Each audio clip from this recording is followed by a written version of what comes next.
Hi Year 6, it's Miss Goodman here. It's Monday the 22nd of June and our LO for English today is I can understand how to add suspense to my writing. So we're going to be sort of continuing on from our mystery writing last week using lots of similar skills to write a piece of writing with suspense this week. So pause the video for a moment and have a think about what is suspense. What does suspense mean? So, suspense means a state or feeling of excited or anxious uncertainty about what may happen. Can you ever think about any books or films or scenes or anything you've seen that creates some good suspense? Do you think the Woman in White text and the other text we looked at last week created any suspense? Were you wondering what was going to happen next? Or were you a little bit worried about what might happen next? Were you kind of excited to find out? Have a quick think about that.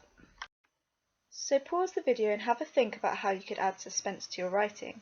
Can you think of any ways? You could think back to the work we did last week when we were creating those atmospheres of mystery and unease, and some of those skills are going to be really useful this week. So pause the video and have a think, try and get maybe 3 or 4 things that you think might be helpful to add suspense to your writing. So one really good way to create suspense in writing is by adding in different senses. So we can do things that we can hear, as well as things that we can see, things that we could smell even, things that we can feel. It just makes it a little bit more realistic and adds more suspense because it makes it a better picture in your head and feel more real. So here are some sentences and have a think about which one you think's better, number 1 or number 2 for each one. So number 1, Jane could see someone walking towards her.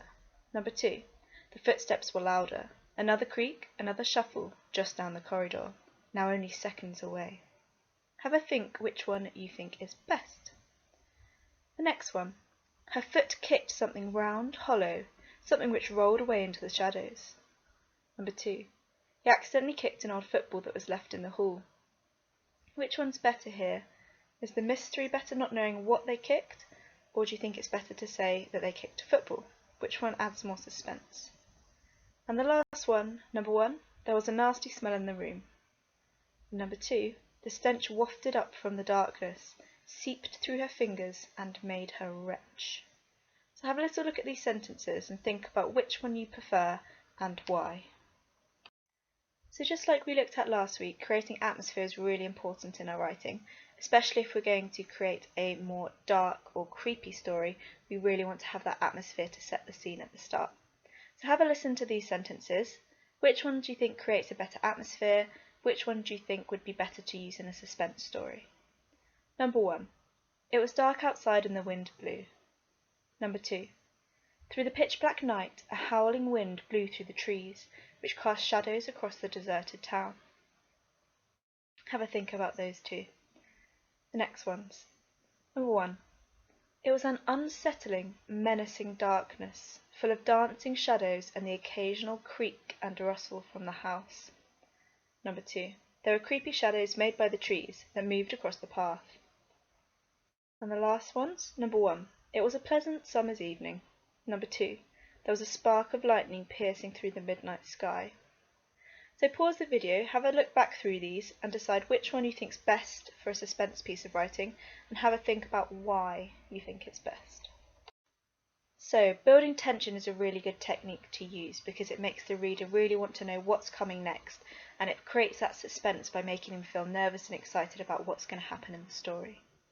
So have a listen to these and think about which ones build tension in the best way. So, number 1. He quickened his pace, but the ground was uneven and he stumbled, crashing to the ground. He managed to get back to his feet and began to run. Number 2. He felt a bit scared because he couldn't see the ground. Number 1. The wind was loud and kept bashing against the house, making scary noises. Number 2. The wind was ferocious, gaining in power all the time, until it screamed over the house and beat like a fist against the walls. Number 1. Everything had gone quiet. Number 2. It was quiet. Too quiet. The birds had fallen silent and even the wind seemed to have died down. So have a think about which ones you think are best. Can you see any techniques that we looked at last week, for example personification? Have a think. So giving a clue is a good way to create suspense. and keep that mystery there. And we had a look at this last week when we were looking at Women in White. We gave some clues about what was going to happen, but we didn't give too much away. So a sentence like, "She saw a scary monster in front of her," gives a lot away. We know that there's a monster. We've told the reader what's happening. Whereas if we can be a little bit more subtle and show them what's happening, "She heard the shuffle of footsteps, the scrape of metal, silence. A shadow loomed over her, but she couldn't make out what it was." By giving a bit more description and showing the reader that there's a scary sound and a shadow, it leaves a lot more to the imagination than just telling them that there's a monster there. It lets the reader imagine what might be happening. It might not be something scary, but it could be, and that just adds a little bit more suspense. So we're going to think really carefully about being more subtle and showing, not telling, in our writing this week. And another way to build suspense is varying the pace. And we had a look at this last week as well, using those longer, more descriptive sentences paired with those really short 1 or 2 word sentences, which really build that tension and suspense. So as we talked about last week, those short sentences, "She ducked, he lunged," it builds action and suspense really quickly, and it's really powerful. Again, those 1 or 2 word sentences, that could be speech, "Oh no," or "coming closer," "too close." Again, really powerful because they're very short and they really stand out to the reader. When the action is fast, you could use partial sentences. "He had to get to the others, had to reach the attic, he staggered, stumbled, scrambled, 5 steps more." It's almost like the reader's there watching the person struggle and scramble. It really adds more suspense than if we were using really long descriptive sentences in that part of the story. But we do want to be using those longer descriptive sentences as well, because it really helps to build that atmosphere and build that picture in the reader's head. As the moon appeared from behind the dusty clouds, a loud creak could be heard as a shadowed figure approached from behind.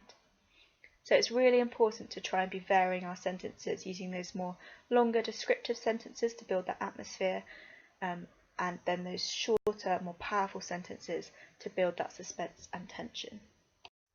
This week we're going to be trying to include some of these things in our writing. So including those senses, not just what we can see, thinking about what we can smell, what we can feel.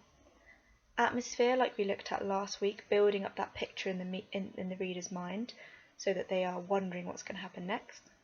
Tension, again, we want the reader to be on the edge of their seat. We want them to be thinking about what could happen. We want to give clues but not too much away, so the reader is still interested and wants to carry on reading more. And we want to vary the pace. We want to have those longer descriptive sentences building a picture paired with those shorter, more powerful sentences that build that suspense. So have a look at this picture and then pause the video and see if you can write a couple of sentences to try and show the reader what is happening rather than tell them. So try not to write something like, "The lion watched its prey from the bushes," because that tells the reader exactly what's happening. Try and show them, try and give them some clues what is happening without telling them the whole story. Pause the video and have a go. A hungry mother watches silently in the undergrowth, listening to the cries of her unfed children.